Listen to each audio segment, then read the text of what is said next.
Oingo boingo. Welcome back to the channel. I'm Jason. And I'm TC. Subscribe. Do this thing, please. If you feel so inclined, it helps the channel. We think. So we've been told, and we'd like to get the word out. So hit that subscribe button if you would. So this week should be interesting, right? To say the least. This is such a freaking rabbit hole. Last week, we did the recap and we talked about the math of representation and how difficult this job is. And I'm just going to touch on that a little bit. Personally, I think it's a little weird that we have college football coaches that are making $8 million a year, and the people that we send to Washington to wield the immense collective power of the American people make what they make, which is essentially a couple $100,000. We like our football coaches more. Yeah, apparently. And it's easier to fire them. Apparently. Representation is a difficult job. It's always been a difficult job. It was a difficult job from the beginning. And I think it's important for us to make that reference before we get into today's episode, because let me just tell you, the well is deep. The rabbit hole is deep. Last week we told you we were going to start what we thought might be a 3-part series, but now I think we're going to have to leave it kind of open-ended. Yeah. When we're talking about corruption, it's basically everything that you think it is. Yes. It's not just bribery or money under the table or any of that stuff. We're talking about the twisting of the system. I would encourage you to do a 2-second Google search just on the word corruption itself and see the long list of explanations that it brings up, from nepotism to lobbying to bribery to manipulation of the law, lawfare, there's all kinds of things that encapsulate what corruption is. And then you have to consider that corruption of government, not just in government, not necessarily just saying this person is corrupt or being corrupted, but corruption of the government itself, how it works, goes throughout the branches. I mean, there's corruption of the judiciary, there's corruption of the representation, there's corruption of the executive. Then you have to consider that those things are emulated at the state and local level, that your local politicians can, and in many cases, manipulate the law and how things work, particularly with respect to voting. The states have a lot of control over how they collect votes. So it is a deep hole to go down and a deep subject. And I think one of the best examples that we can start with is the practice of gerrymandering. It's a very quick, easy search. I encourage you to do it. It was named after a former governor, I believe, of Massachusetts, Eldridge Gerry. Maybe Maryland. Eldridge Gerry. Anyway, this was in the very beginning, he was 5th Vice President of the United States, so very early, a founding father. But it was the first time. Now, let me say that the redrawing of the maps post every 10-year census was something that was installed in the government for representational purposes, so that you could see how the districts were growing. People were, we're free in this country to move to cities from the rural areas and vice versa. Maybe you want to go from the city to own property, whatever the case may be. People move around in this country, and they always have. And go west, young man. Yeah. And the 10-year census and the redistricting maps was about making sure that people had proper representation. But gerrymandering, back in the early 1800s, it was the first time this Eldridge Gerry was in charge of redrawing the map in a way that offered political advantage, in a way that protected seats and made it more difficult for people to be unseated in his party. And that is a maneuvering, of the law, and it was a lot of articles written about it. Even back then, they drew the map, and the way it got labeled as gerrymandering was when they redrew the map, they looked at it and said, that looks like a salamander, and they said, let's call it a gerrymander. And I'm sure everybody giggled and thought that was funny or whatever. But it just shows you how stupid it all is. Yeah, that, the basic conclusion that I came to in my research this week is that freedom, our liberties, our freedoms, are a two-edged sword. And that all of the things that we love about being able to do what we do in this country, sell a house, move someplace else, all of those things are also the same. Our freedom of speech, our ability to say things that we believe, own firearms, own property, all of these things that we love about our liberties are also the other edge of that sword, is that people are free to test the language of the law. Fence testers, I call them. That, that our liberties come from what we agree on, and that there's always going to be people willing to push the boundaries and test how the language of the law works for their own gain. And that essentially, either the gain or the gain of their group of people, whatever that is, that is corruption in a nutshell. And gerrymandering is a simple kind of way. This is a thing we've dealt with from the beginning.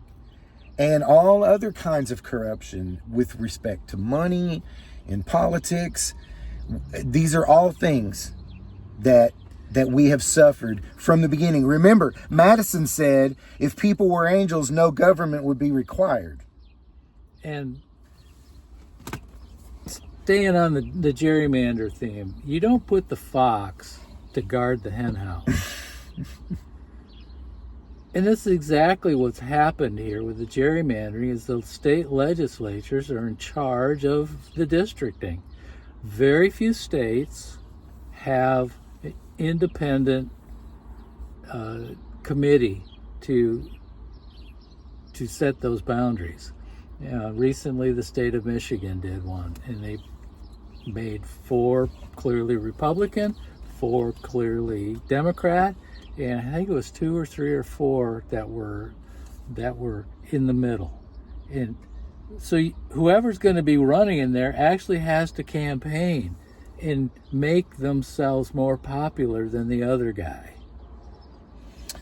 Looking, if you want an example of something, we tend to shy away from this in the long format videos, but if you're looking for an example in recent politics, let me just use something that's hot and heavy in the news right now.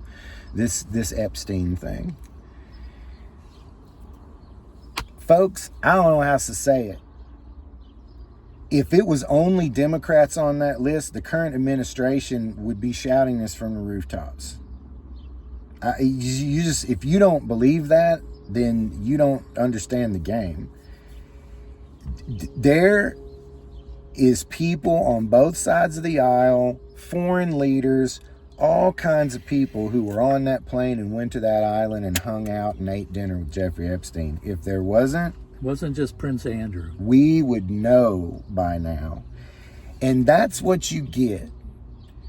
You remember last week we said the current administration isn't the problem. It's a problem. It's not the problem. It's a result. It's a result of what you get when we, the people, continue to allow and accept all of this kind of behavior, what happens is in a free nation where we have all these liberties, where we have this Constitution that offers us rights and them authority, what happens is whatever doesn't see reprimand becomes precedent for the next person. And that's how corruption of government. So take a look at what Trump's first what the fuck's it called? Administration? Thank you. Okay. What it did. But Biden didn't fix anything. Yeah, that was my biggest complaint. Even with all of the legislation, I am sorry. No, this was your bit. I was just leading you there. All of the legislation that they got passed with that narrow majority. I mean, that's impressive. Don't get me wrong, but all of us witnessed the things that happened. Were any of those norms shored up? Were any of those things? I think they changed a little bit of language in the Voting Count Act. Just to that was it. That was it. All of these other norms that, what was it Washington said, unprincipled men would just run past head first. None of that was changed. None of that was shored up. You know? James Madison again, and I've read this quote before. In framing a government which is to be administered by people over people, the great difficulty lies in this. You must first enable the government to control the governed, and then oblige that government to control itself. And as was said last week, Trump is a symptom. Mamdani is a symptom that the people are fucking fed. Sorry. Yes. Are fed up. Yeah, we are. And if you take a look at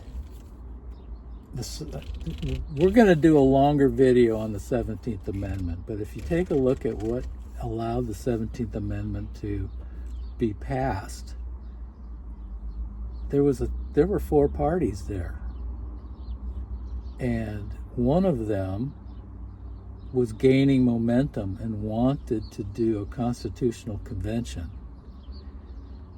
And the reigning Democrats and Republicans realized that they didn't want that. They didn't want it. There were 27 states that were ready to go and have a constitutional convention. They needed 31.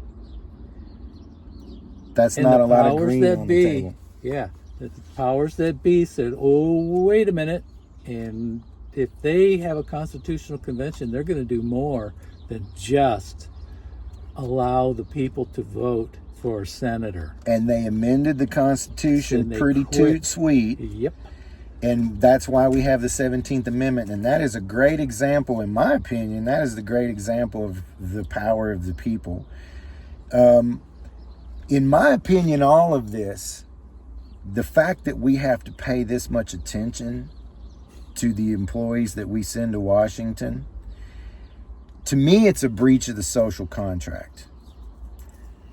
I believe that we have these 5 pillars of strength that we've talked about, and we, the people, use those pillars. First episode, right? Second, just I think. First or second. I think anyway, second. We use, and we recapped them last week. We, the people, use these pillars that our strength derives from to enhance our own lives. Work hard, pull yourself up by your bootstraps, stay committed, don't give up. All of those things that we see as American in this country. It's our job to enhance our lives and make our lives better. By doing that, we generate more taxes, more revenue, and more ability for our government to do more for us. Mm-hmm. And for us to have to spend this much time paying attention to what these people are doing and saying is less time that we have. You want to pay off the debt? Make sure people can trust what the government is doing and that they feel comfortable about getting out there and putting their assets at risk in order to generate more revenue. This is a waste of our time, in my opinion. And both of us, besides having our day job, are trying to operate small businesses. And then we have family life. and dreams. And yeah, and the fact that we're sitting here doing this and the amount of research that needs to be done, I mean, it's like, I just kind of checked out last week. It's like, Yeah. you know, We need to talk about 2010 also. We need to talk about Citizens United. This is another great example of corruption of government, where powerful people with special interests get elected. They use their money and their connections to get elected, and then they start to manipulate the dictionary. They start to what's the word appropriate words to mean things that they need for them to mean, when those words don't really mean those things. Citizens United is a horrible bill. It's not a bill. Excuse me, a horrible ruling that defines corporations as people and gives corporations the same rights as people, and defines money as speech, which means if you have more money, you have more speech.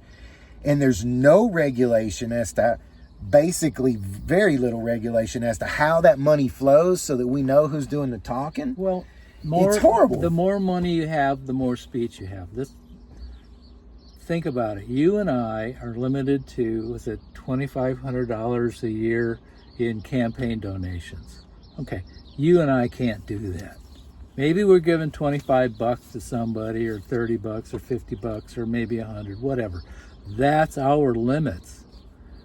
Corporations could do millions via PACs. Okay, they can buy a multimedia conglomerate, and they can do it in the dark. And in a couple of weeks, we're going to talk about corruption of capitalism. But one of the things that made this little series we're trying to do here so difficult is that all of this stuff is woven together. Corruption of government, corruption of media, corruption of capitalism, corruption of the minds of the people. It's all woven together, and it's hard to separate, you know. There's manipulation of the law with respect to deregulation that, you know, caused the 2008 collapse, the deregulation of Glass-Steagall. There's just all of these things. I'm old enough to remember when the Cuyahoga River caught on fire. It's a major river in Ohio. And that wasn't the first time in 1972 or before 1972 that it had happened. It had happened multiple times. It's because so much pollution is being dumped into it. And that's when Richard Nixon ended up signing the Clean Air and Clean Water Act. And now they're trying to roll that back because, you know, we need to have all of our toxins being dumped into the rivers again. And that place that you like to go swim in may not be able to go swimming there. This is how the shit affects you. So, you know, wrap up sign. Yeah, I guess we're gonna wrap it up. Kind of with this. Unfortunately, we have to pay attention right now, and we're passing through a time where the truth is that we've allowed a lot of things along the way that gets us to this result that we're talking about now. Without punishment, it's permission. Yeah, and right, without punishment, it's a permission structure. And where does a third party fall in this? Well, it's not even just a third party. It's moving to a multi-party system and diluting the power. Where does all that fall into this? Well, it gives us more rights for representation, and it gives them less authority.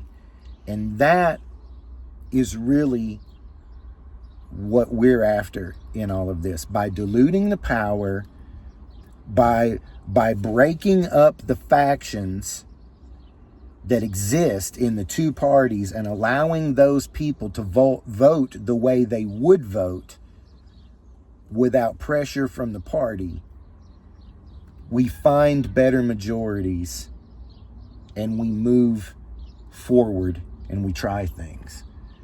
And one of the things, you know, that would be nice to try is punishing some of this corruption. I'm old enough to remember when politicians got in trouble if a lobbyist bought them lunch. And we're way beyond that. So next week, maybe continuation of this in some manner. Maybe it'll be media, maybe it'll be more about the government. It depends on what we find in that rabbit hole. Yeah, and how we feel like a multi-party system and ranked choice voting is going to offer us more and limit them on their ability to do these things that we have to look up from the grindstone and pay attention to. You know, you just volunteered me to get off my ass and do my ranked choice parting video. Yeah, I hear you. Ranked choice voting video. Yeah. Sorry. Well, asshole. I guess that's enough for this week, y'all. I know. I mean, that's a lot for us too. But anyway, don't forget to subscribe. Don't forget to throw us a like. Hey, if you got something to say it. Please put it in a comment. I'm open for the discussion, and we will see you next week. Checks in the mail. Checks in the mail. Bye.